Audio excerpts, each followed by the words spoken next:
Hello and welcome to Wrestling and Everything Coast to Coast. This week with your solo host, Buddy Sotelo Esquire. But we have a very special guest. And when I say coast to coast, we're going coast to coast to coast to coast and then coast by going all the way down to, is it Henley Bay in Australia? Is that where? Henley Beach. That's my original home suburb. I currently live in Perth, so Okay, I'm you on the live in West Perth. Coast. Wonderful. We are Wonderful. still on the coast, but yeah, on the west now. Wow. Okay, that's great. That's wonderful. But thank you so much. It is Damian and Damian Slater, and he's with us from Australia. And you have a very interesting web page and very interesting contributions that you put on Facebook. And so I was really interested in talking with you because I really love the cut of your jib. Now, I have to ask something that has nothing to do with wrestling. I want to get it out of the way first because I got to understand. First of all, I love Australia. Never been there, but I just am fascinated with it. I love Australian wrestling. A friend of mine was a nephew of the Al Costello from the Kangaroos. Wow. So Yeah. yeah, he gave me all sorts of like memorabilia from Al and all that other stuff. But I've got to ask you something because I've never really asked an Australian this before. What's the deal with chicken parm? Why the fascination of your nation with chicken parmesan? Like at all hours of the day, you eat it like super late at night. I think there's people that eat it first thing in the morning. And what's the deal? Why chicken parmesan? Why Well, is it so props popular? for. I've never had that question before, so props for that. I wouldn't say there's really much of a fascination. Like it's I don't know who's been feeding stories to you, but we most certainly do not eat it for breakfast. It's not even like a national dish. Like you'll find it at pretty much every restaurant to an extent. But it's kind of just like the easy meal. Like, you've got your steak. There's always steak. But if you don't want steak, that's kind of like your next best option. You've got the steak, you got the chicken palmy, as we call it. In other states, it's chicken parma, which is big point of contention. But for us on the west, it's palmy. And you got your fish. There's always we're on the coast, so there's always a bit of seafood. But I don't know, man. It's a delicious dish. I rate it highly. I've seen Definitely like not if five you want to Australian get in good shows or shape. But movies where they reference chicken really, parm. Yeah, and okay, like people interesting, like went out late interesting. at night and like got chicken parms. Like that was like a thing that occurred so often in Australia. So, and nobody's explained it to me. It's an Italian dish, so it doesn't really fit in with Australia. You don't really have anything else with tomato sauce or deep fried. So you have your pies, right? Yeah, yeah, yeah, Yeah, yeah. you have Well, we your. we do have like we've had a lot of Italian communities over the last like my family's Italian, Oh, but I okay. guess much like anywhere else, we had a big influx of Italians in like the 40s, 50s, 60s, and a lot of that cuisine made its way into our regular cuisine. So yeah, I mean, you can get all sorts of Italian food any restaurant, any time of the day, and that's just I guess one of those additions. But I'm not complaining. It's a great choice. If you ever come here, definitely get a chicken palmy. I want to really badly. I really do. Now, you're in the middle of summer right now, aren't you? You're Yeah, pretty it's much pretty it's pretty warm, man. it's We certainly freezing are. out here in the States and it must be weird watching the Winter Olympics from Australia when you guys are broiling and everybody's 8 feet deep in snow all the time. Yeah, I mean we don't even have snow in Perth at all. So this is much more like LA, I guess, kind of weather.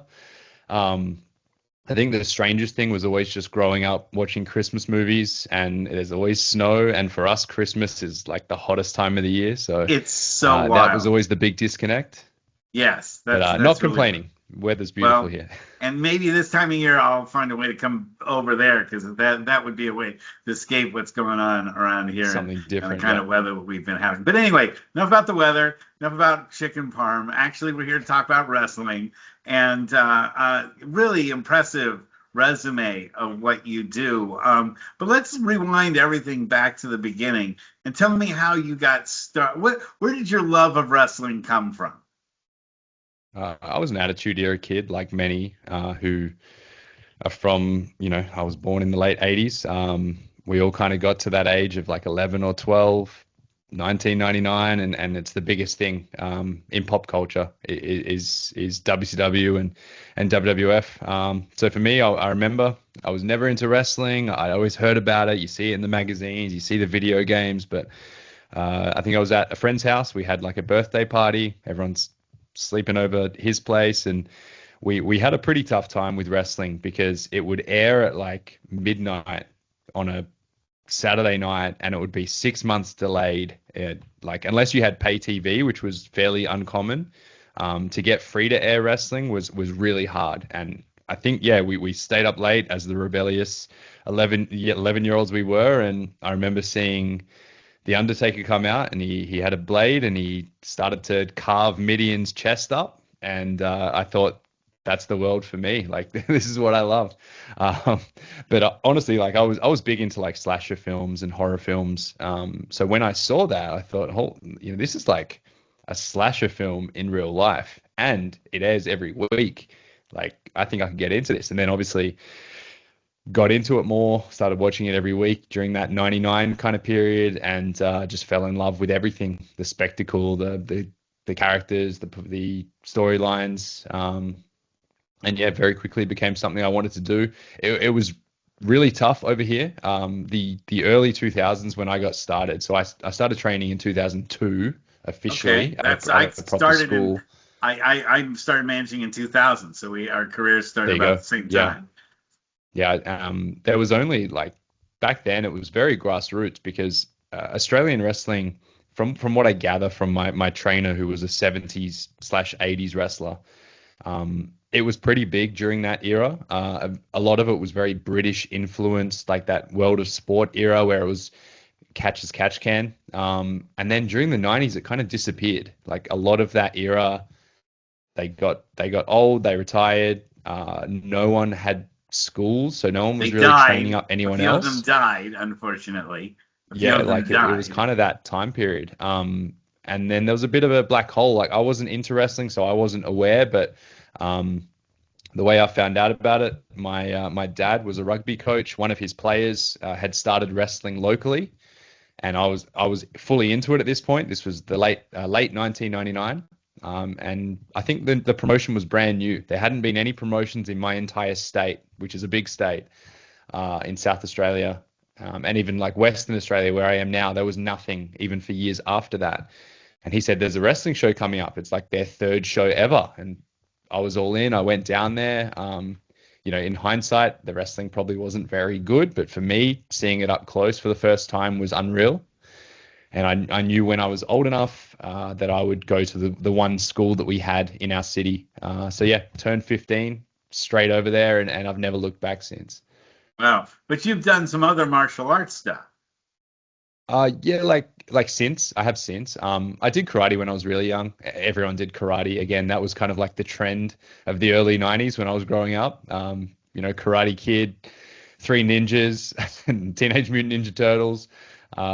So I was fully into karate until I was about 8 or 9, and then I was a big sports guy. I played a lot of sports at a pretty high level in high school.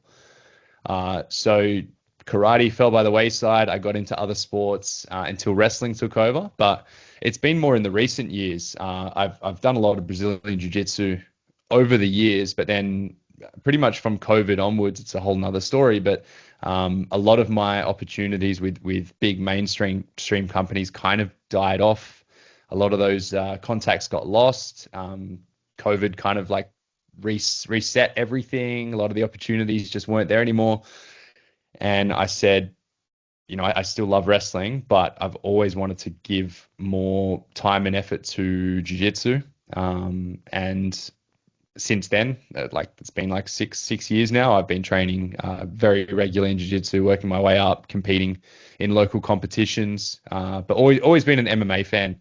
Even from way back in the 90s, I was hiring UFC videos from the video store, Blockbuster, if people remember Blockbuster. Yeah, I um, see. so Watched a yeah, lot man, of I was always watched. on. I loved everything. Honestly, I loved all sports, combat, pro wrestling, everything. Nice. So a lot of Hoist Gracie and Ken Shamrock Absolutely. and that Yep. kind of, Yep. the real founders of, Yes. Boss Hmm. Rutan and that kind Yeah, of I thing. was a Well, big Tito Ortiz fan. That's what got me back into MMA. But in the early days, yeah, Ken Shamrock was my favorite, and he was just kind of coming into to wrestling at that time too, or coming back to wrestling at that time. So there was some good crossover there. okay, well that yeah. So tell me about the feds that you've worked for in Australia. I mean, there's been lots, lots. We have a really great scene over here. Even dating back to when I debuted 23 years ago, we were getting good crowds. You could expect, like for example, my third match ever was at one of our big arenas. There was 1,200 people there, which is crazy for a third match. And we've had waves like after that it died off and getting 200 people to a show was considered pretty good, and then it's come and gone. But we've always had a pretty good scene, a very, I think, underexposed scene, and even to this day, like you could go to pretty much any city in the country, and one of the promotions will be drawing over 1,000 people with talent who should be on TV, just incredibly skilled. We've seen a lot of our wrestlers get signed to the mainstream. Which for an isolated country is kind of unreal because for the longest time there was no one up until about 2012 there were no Australians getting signed anywhere, barely even traveling internationally, and now it's kind of taken off a bit. So yeah, I've wrestled pretty much everywhere and anywhere in Australia. I'm currently with EPW in Perth. That's our big local company. I've been working for them uh, since 2005, even when I used to live in Adelaide. So I used to fly over here regularly for shows. Melbourne City Wrestling over in Melbourne is a huge company I've worked for. PWA in Sydney, Wrestle Rampage in Adelaide. List goes on. But yeah, Now we have if a it's lot of a good U.S. show, I've been there. Yeah, we have a lot of U.S. Viewers, and so like, tell me like the relative like distance of how long it takes to go from Perth to say Melbourne, then to Sydney Okay. or the. There's not a lot of big cities for you to choose from, so Nope. you have to Nope. kind of. So how does that travel work? Okay, so Perth is, I believe, the most isolated city on the planet, like statistically. The next closest city within Australia is my hometown where I was raised, which is Adelaide, which is a 3.5 hour flight. It Wow. takes 3 days of driving to get Oh to get to my. Adelaide. Oh my. On the East Coast, it's a little closer together. You can generally drive from city to city in about 10 hours. Uh, Wow. but that's not that's not a short drive, is it? No, that's So like yeah, tip to we tip are from very spread California. out. That's like Yeah, going from yeah, the exactly. Yep. southern part of California It all the way to the northern part of California. basically, yeah, yeah, Uh, yeah. wow. Which makes it tough for travel for independent wrestling, but there's still a lot of us who do travel regularly, and we've been fortunate enough to do that. But certainly hard if you're new to the industry and you're trying to get reps in other companies. You're kind of stuck to whatever's in your area, which depending on where you are, uh, there could be maybe two or three promotions of varying sizes. There could be more, but it is hard to get those reps in. Yeah, so I mean, are small towns at all attractive to doing shows at? Maybe you can get no, they're too small. The population isn't there. Some companies do run like rural country shows, we call them, but there just aren't that many small towns that have a population worth running.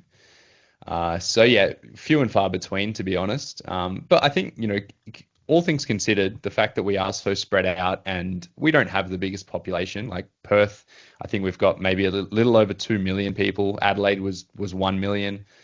All things considered, for each city to have anywhere from three, four, sometimes more promotions who are all doing quite well, I think is still pretty good, even without being able to work 3 times a week.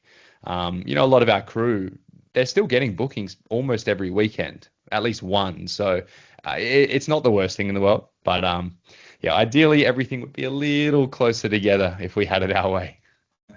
A band once said it's a big country. Big time. Yep. Yep. Lots of desert, lots of sand.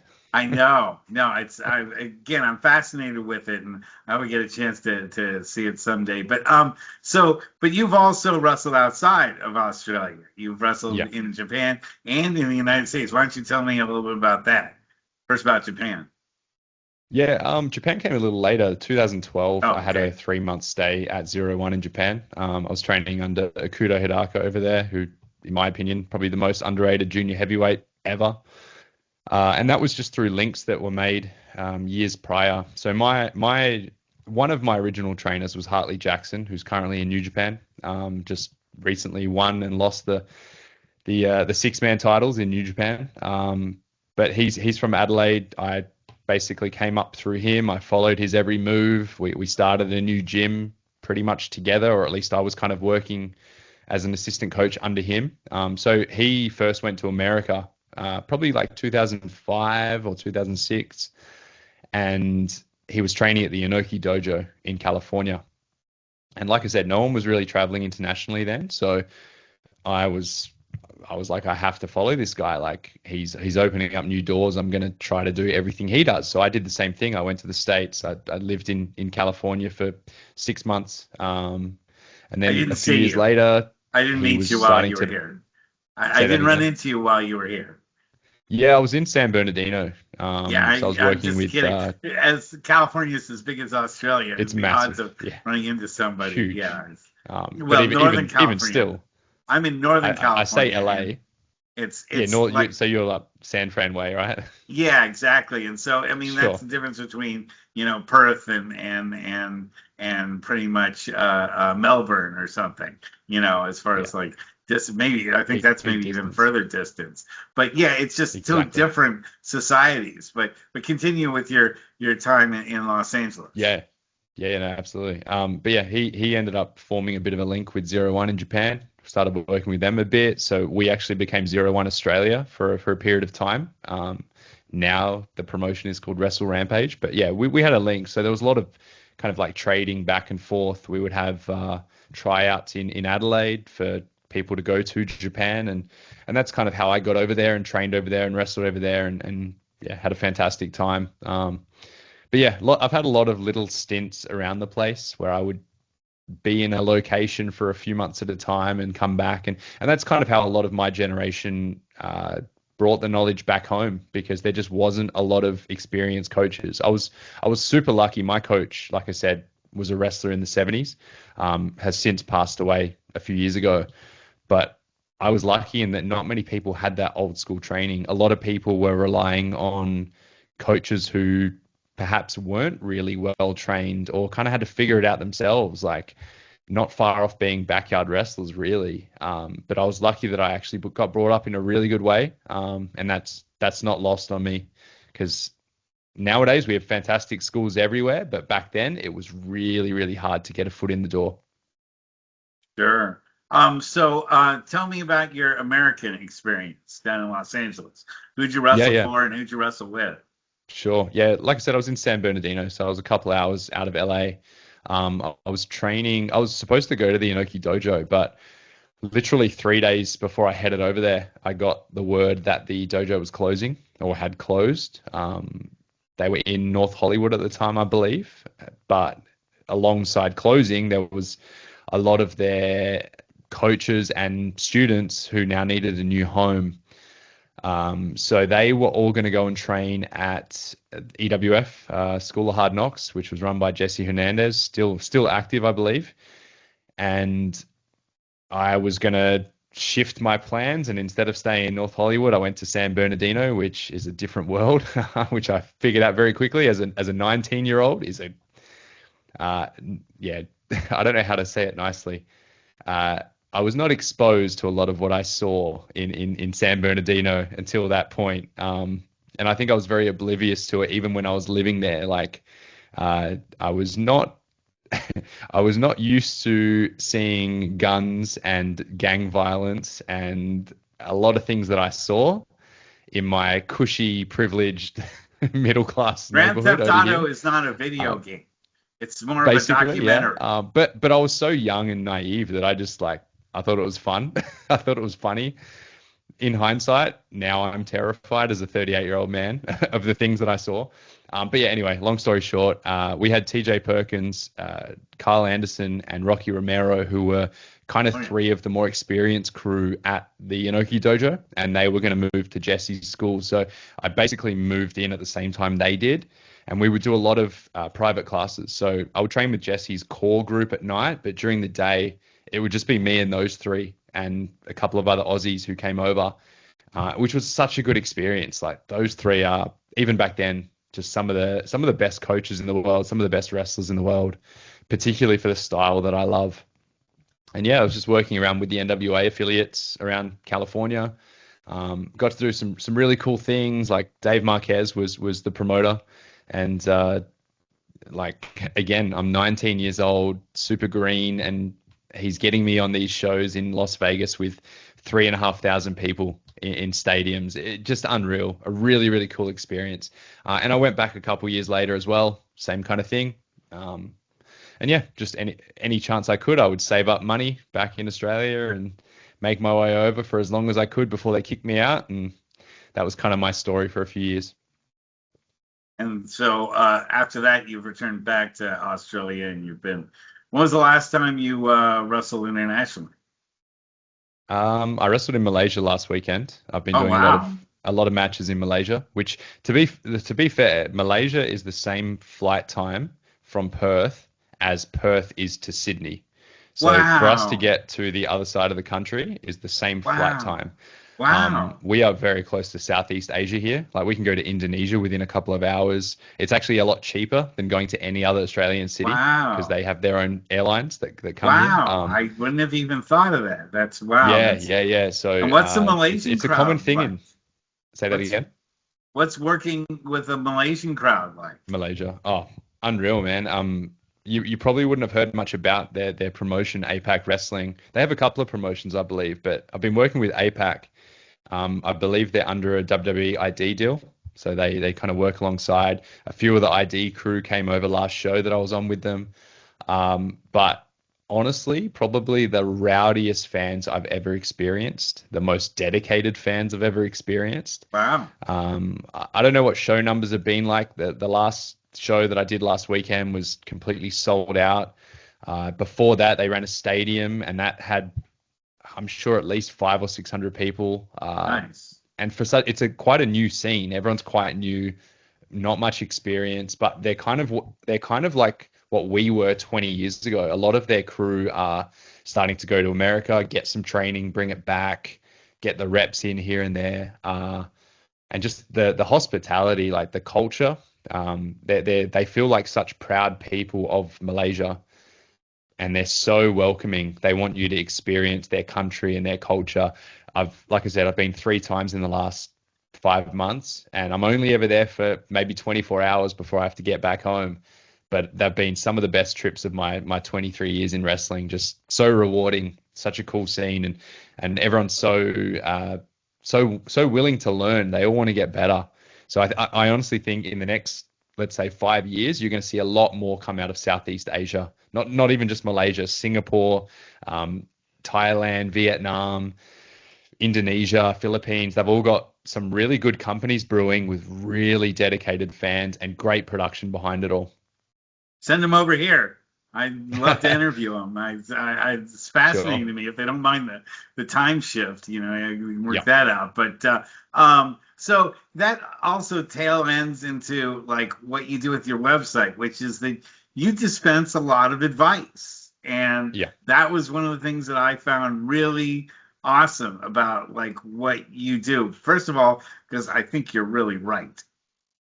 You know, So do you, I. you you had like a list of like 25 things or 20 things that wrestlers are getting into the business should know about and how they should act and all of that stuff. Now, first of all, having worked in the different countries that you did work in, how do you feel that Australian philosophy towards wrestling differs from America and from Japan and Malaysia or any other country you'd like to compare it to? It's hard because I haven't worked the indies in America since 2009. The last time I was in the States was when I did the WWE Cruiserweight Classic, and that was 10 years ago. So I don't know how it is now. I would say very similar. I feel like wrestling worldwide has kind of become more of a hybrid. So even though there are slightly different styles here and there, the psychology is very similar. Even when I was working in Japan, there was maybe a slightly different way they would structure their matches, but at the end of the day, we were all just doing the same kind of wrestling. So to be honest, I wouldn't say there's much difference. There's just difference in experience. So, when I go to Malaysia and most of their crew have only been wrestling for 2 or 3 years, well, then you get the mindset and the awareness of someone who's 2 to 3 years in anywhere. It's not like there's a difference in philosophy or anything like that. And like I said, in time, as they get more reps and more experience, they're going to have the overall awareness that you might see in Australia, where a lot of our crew have been wrestling for 10 to 20 years, or in the States where it's the same thing. But you're getting quality coaches everywhere and quality mentors who can give feedback and guide people. So yeah, not a lot of difference. Wrestling has always been a universal language, but I feel like it's becoming even more of a hybrid nowadays. I find from my experience. Do you feel that there's a greater emphasis now? Because there used to be back in the day when you would go to a wrestling fed, they would just say, "Give me your money, kid. Get in the ring, do whatever, and Yeah, don't bug me because I'll be in the back, yeah, looking at internet porn or something like that." And they didn't really give much of crap about what they did as long as they got paid. As long as hmm the kids got, these guys maybe were in the ring a couple times, got maybe in a WWE dark match, and they would sure, just yeah, yeah, of course, get in there and stretch a kid once or twice, and then just say, all right, yep, you guys go figure yeah, it out for yourselves. But yeah. now Wrestling I was think was that, definitely shrouded in secrecy, I think. yeah, yeah. And there was maybe a little bit of an attitude about paying your dues, I guess you would call it, if you call it that. A little bit of an attitude about I am experienced, I am mighty. You will do whatever you can to please me, and not please me, but like to do whatever I tell you to do, and you've got to kind of prove yourself and earn that respect. It's very different nowadays. I think the curtain's been peeled back a little more. People I've always been fascinated by the psychology of wrestling. I've always tried to get as much knowledge as I could from anywhere, and I found that other now that we've started to put more stuff online, like obviously my social media accounts is full of it. It's always full of tips and ideas about this kind of stuff that you wouldn't have seen 5 or 10 years ago, namely because the platforms weren't there, but it just wasn't a thing. Now it's becoming a bit more like that. Whether you say it's a good or a bad thing, I don't disagree. And people are more wanting to learn more. Like we run camps in Perth, myself and Davis Storm. We run these camps twice a year, and we get that they've been super popular. We tend to cap them at about 25 attendees, and for the last 5 or 6 years, they've all pretty much sold out within 24 hours. Attendees from all around Australia, New Zealand, Southeast Asia, and the dedication I'm seeing, I don't think I saw 10 years ago or 15 years ago. Like that, everyone is just so wanting to learn, and they're so willing to fail and put themselves out there, which is really cool. And I think in saying that, I know a lot of people say that wrestling these days lacks psychology, it lacks this and that. I would disagree at this level. Maybe in the mainstream, you could say that. And man, I'm an 80s, 90s wrestling fan. Bret Hart's my favorite wrestler of all time. So I totally get that. But at the independent level, when I started, there was no psychology. No one taught us anything. We just did stuff, and we figured out that it didn't work or that it wouldn't get a reaction, and we kind of had to navigate our own way.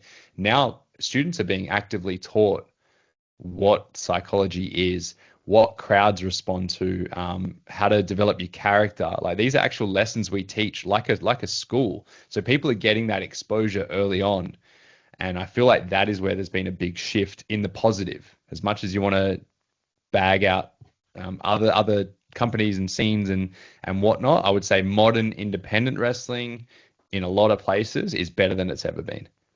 So that's great for you to say. Now, but you had a lot of advice to give. So Yeah. obviously it's not perfect, because you No. wouldn't have all these examples if everybody was behaving. What do you think, like off the top of your head?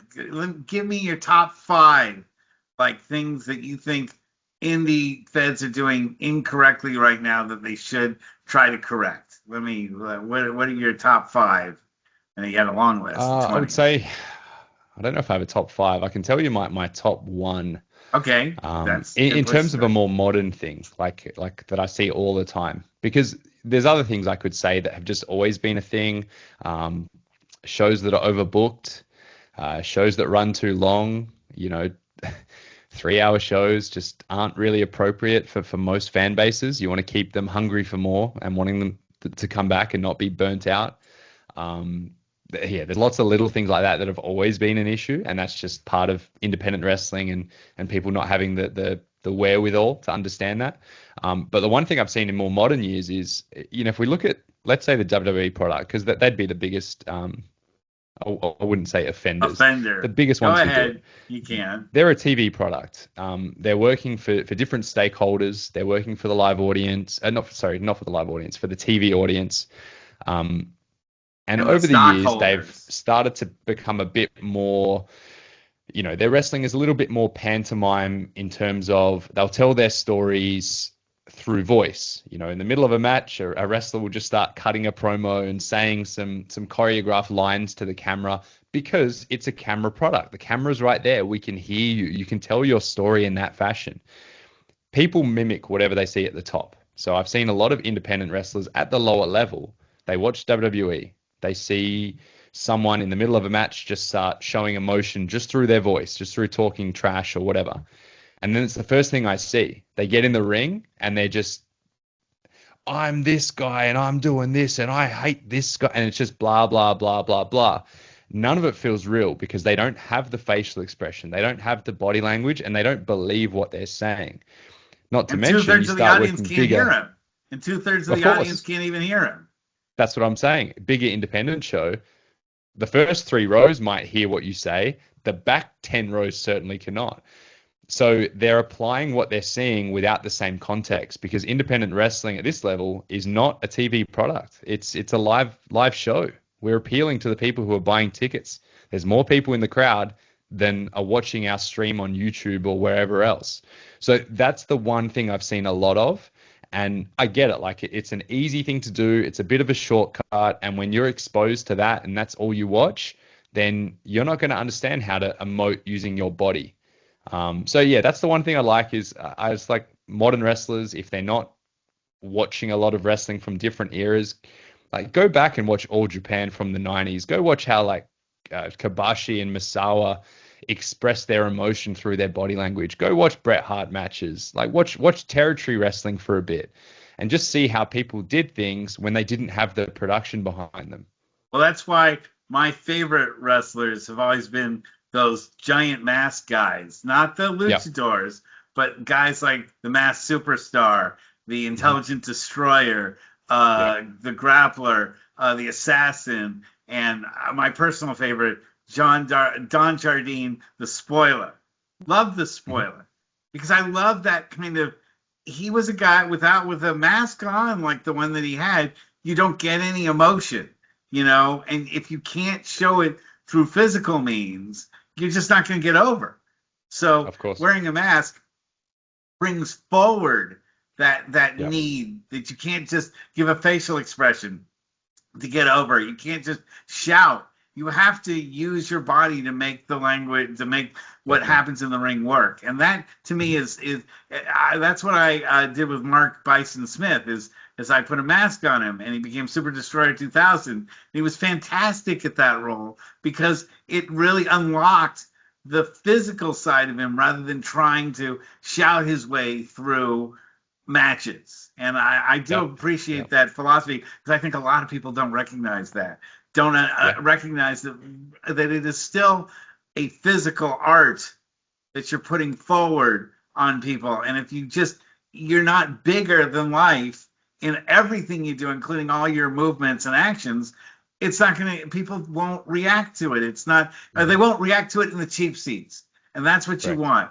Anyone that's Yep. up front is going to be able to react to it because they'll see you right there. But what can you make people pop in the cheap seats? Mm-hmm. That's, 100%. you Best know, way to put it. Yeah, wow. you Well, work to that's the back great. row. Yep. Yeah, no, it's Hmm. that's the one thing that I think that the only thing that you lack in all of the things that you've done wrestling wise, you just don't have a great manager behind you. Yeah, it's been a while. It's definitely been a while. I used to have a great manager, but yeah, she's long gone, unfortunately. Well, you can always find Buddy Sotelo. You can always look him up when you come back to the United States. In fact, if you ever wanted to work the San Francisco territory, I know a number of places like Wrestling for Charity and some other feds that I work with out Right. here would love to have you on or have some Australians come up and visit. So they can keep that in mind. But so tell me a little bit more about like how your website works and what you provide for wrestling fans and wrestling Sure, sure. students. At the moment, so worldbeaterwrestling.com is my link to my Patreon. And it's just an all-in-one for wrestling education that you just don't find anywhere else. So there's different memberships depending on what kind of support you need. The lowest membership, which I don't know what the conversion rate is, but it's $20 Australian, so it's probably like 12 or $13 a month American, I would assume. I don't know the conversion rate with tariffs these days. Either Who way, knows what Trump is trying to do? But that's a that's different good. story for a different It show. it changes. It changes. If you go to worldbeaterwrestling.com, it will convert it into your local currency. But essentially, like my lowest tier is just regular content, and it's not what you'll find. So I have my social media. If you go on my social media, you want free stuff, I post regular short form, 30-second, 1 minute reels all the time with little tips. But if you want more than that, if you're looking for a little bit more of a structured education, the content that I put out there is regular, it's consistent, it covers things like technique breakdowns, it covers long forms educational lessons on psychology. We have tape studies on there where I break down matches in real time. I have a whole community around the world. So at the moment, there's almost 700 members, I believe, on the Patreon. And we have a community Discord that people collaborate in. There's blogs, there's all sorts of stuff, and then the higher tiers just offer a little bit more close quarters support. So I put my weekly sessions from the EPW school up. All of the training sessions I run, I put them up in full.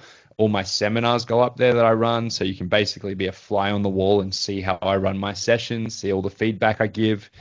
On top of that, I have long form instructional. So I have like 90-minute video courses that people can take on like chain wrestling and submission holds. I have one on pinning combinations, all sorts. There's basically something for everyone.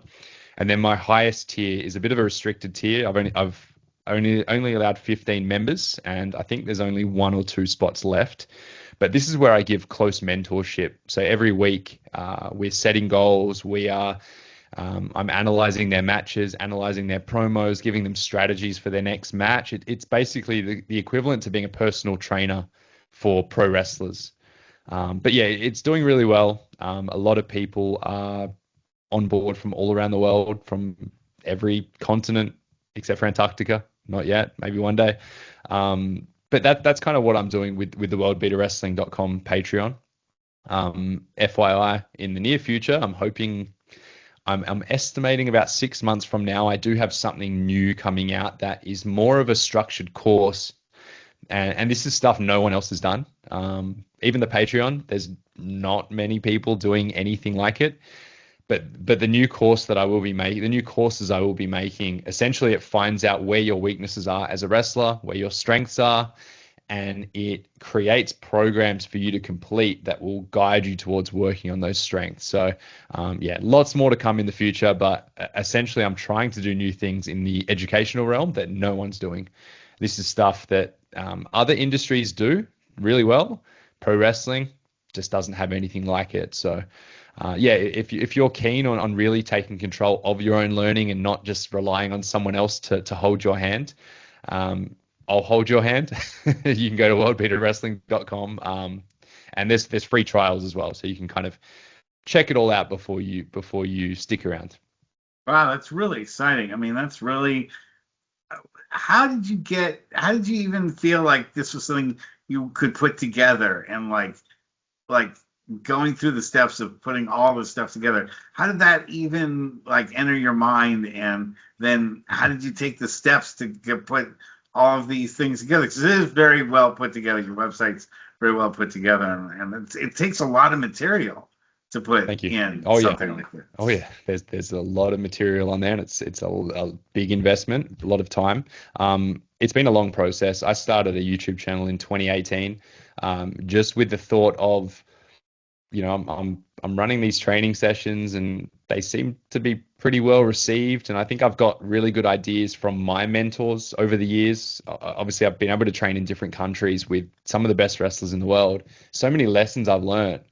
And I'm like, I can only teach that to my 10 students here at this school. Like, surely there's a way that I can spread the knowledge to more people, because whenever I would go and run a seminar in a different city in Australia, that'd always be really well received. So I started a YouTube channel, really poorly run. I'd film stuff on my phone. I had no idea how to edit anything, no production value at all. And it kind of took off a little bit. Like, people really enjoyed it. And my wife is a little bit of an entrepreneur, and she always said, there's something here. You can actually make this into a bit of a business or a bit of a platform. And I disagreed for many years and said, nah, no one's going to care. No one would ever spend money, blah, blah, blah, every excuse under the sun. And over time, I refined my skill through the YouTube channel, through the social media. And I got to the point where I said, I'm pretty confident in the quality that I'm putting out now from a production standpoint too. And my knowledge has only grown over the years. So I feel like it's now or never. So I just did it. I just pulled the trigger and I put stuff out there, and was blown away by how well it was received, and how many people jumped on board. Like I said, no one else is really doing it this way. People seem to appreciate it. So that's kind of where the idea came from.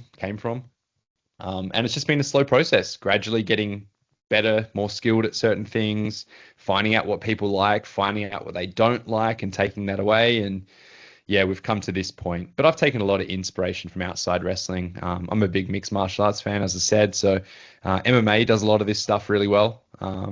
I've been on plenty of educational websites for jiu-jitsu and stuff like that. And yeah, I'm just applying what I'm seeing in other areas and putting a pro wrestling spin on it. Wow, that's great. So now tell me about like what you would consider your greatest match that you've had. Oh, so many for so many different reasons. Greatest match.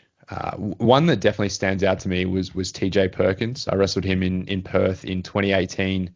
So he's a mentor from way back, from the very first American trip. We would train one-on-one. He embodies the style I've always loved and always aspired to wrestle more like, but I didn't have mentors who were very technically based. They didn't at least have the knowledge and awareness he does. He's got a hybrid of lucha libre, Japanese style, British technical European style. So I always loved his work. And when I trained with him, he just changed who I was as a wrestler. We never got to really wrestle each other. We had like random tag matches, and like over the years we would just somehow be in the same place, which is kind of crazy for a guy from Cali and a guy from Australia. And we would just find ourselves in the same place at the same time somewhere in the world. Then we had the Cruiserweight Classic. We were both in that. We didn't work. He won the whole thing. I was eliminated first round. And then the opportunity came up for him to come to Australia and work in Perth. And straight away I said, you need to give me this match. The bookers agreed. and we kind of worked in this backstory of our very legitimate history together, and we had a very technical match that our crowd hadn't really seen much of, and was a little worried about how it would go. And the crowd response was incredible. They, yeah, just across the board had a lot of fantastic feedback and reviews on it. And that one always stands out to me, just from a personal and a professional standpoint. So yeah, I would say that would. I don't know if it's my greatest match. I think I've gotten better since 2018. But if I'm gonna put a match out there and just say this is the match I'm most proud of, that would be right up there. Is that on YouTube at all? Can people It see is on that? YouTube. Yeah. Yep. Nice. And then one final question, that is, if you could work a match with anyone in history, who would it be? Mhm. I've got three answers here. Alex Shelley has always been number one. I think I've got his little figure up there somewhere. Shelley's a guy again who I watched and thought, man, I want to be more like this as a wrestler, even from his early Ring of Honor days, early TNA days. We have had a lot of the same mentors. He was trained as well by Akuto Hidaka in 01, much like I was. We've connected in recent years, like several years ago. He reached out randomly, and because I was a Hidaka student as well, and there's always been a little bit of like a loose connection there. There's been one time where we were booked together in a match, but then he got signed to WWE and the match never happened. And another time before that where it was looking like I was going to have a match with him, but it just never panned out. So unfortunately, it's never happened, but he's right up there for me. I would say Bret Hart, just for the fact that he is my favorite wrestler of all time. And I just think, in ring, I would love to work alongside that. Zack Sabre Jr. is another one. He, to me, he's probably put jiu-jitsu and pro wrestling together better than anyone ever. Again, another guy who runs in a lot of the same circles. We're in the same faction, but even though we don't really wrestle in the same places, we're all part of TMDK.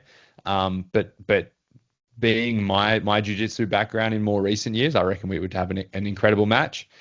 And the final one I'll say a fourth, is Ricky Steamboat. For me, Steamboat is my favorite babyface of all time. I have been the villain a lot longer than I've ever been the good guy, the blue eye. And I think, if we were both kind of at our peaks, I'd have a hell of an old school match with Steamboat. So that's fantastic. So tell everyone about the future of what you have planned. What are you going to be doing like in the next year and beyond? Sure. Yeah, I've got I'm going to keep tracking along with what I'm doing. I've been traveling quite a bit recently within Australia. I've had through what I've been doing with worldbeaterwrestling.com and my online work, I've had a lot of offers to run seminars in different countries. The unfortunate thing is, with an actual full-time career and with a young family, it is very hard for me to travel for long periods of time. I just can't do it. If I could take every opportunity that's come my way, I'd be all over the world. Unfortunately, I'm sticking pretty close, but I've got lots of seminars coming up around Australia, around Southeast Asia. There's going to be more stuff with me going back to Malaysia. I'm hoping to get to Singapore pretty soon. We've been talking through that. So yeah, just continuing to grow the coaching business while still getting some pretty good reps in as a pro wrestler. Like, I've been doing it a long time. I'm still only 38 years old, so I still feel like I got quite a bit in the tank, and my body's feeling really good. And I'm just going to keep plugging away and hopefully building both sides of my professional career. So why don't you tell our viewers how they can get a hold of you, how they can go to your website, how they can find out more about EPW. I mean, all this is very fascinating to me. So I'm really excited to hear more about it, like you've told us tonight. Sure thing. Yeah. I mean, look, if you're a pro wrestler or a coach or just anyone interested in the actual learning side of things, if you head to any of my social media accounts on Instagram, I'm at DSlats, DSLATS. Unfortunately, Damian Slater was taken. In all of my other platforms, you can look me up under Damian Slater. I put content out every day, every second day that's completely free. So you can kind of see what I'm all about, the way I teach, my style. But if you want to take it further and you really do want to take the pro wrestling game a little more seriously. Don't take it from me. You can take it from many others who I mentor and coach every week. I've had some tremendous results. I've had a few of my most recent members have been signed to major companies. I just had one of my members get signed to AEW. Work with all sorts of companies around the world. Check me out. Like I said, there's free trials. So if you want to see what kind of stuff I put out there in long form, you most certainly can, or just hit me up and I can give you more information and we can discuss how it would fit you, how it would suit you. But in my opinion, it's very cost effective. It's not overly expensive, but a great investment into your career. And yeah, like I said, lots of free stuff on the socials. So if you check me out, you'll see some good stuff all the time coming from my accounts. So Instagram, Facebook, TikTok, Twitter, YouTube, you name it, I'm on there. You'll see me everywhere. No, that's really fantastic. And if it gets any colder, and if you weren't only like a 16-hour flight, from California, I would love to come out and visit you and see you out there and go see a match in Australia. That would be a huge bucket list thing for me. But really appreciate you having you on the show. When you have more stuff and anything new to release, we'd love to have you on here. If you want to connect with any other Fed that you're working with, we'd love to have them on the show because it's really great. I never have a chance to come meet you in person, the way things are, but with wrestling and the internet and all this stuff, I'm able to hang out with an Australian. It's really a very cool experience. So really appreciate that a lot. And just, thank you for spending your time with us tonight. More than welcome. Thanks for having me on. All right, everyone. We'll see you all next week. Good night.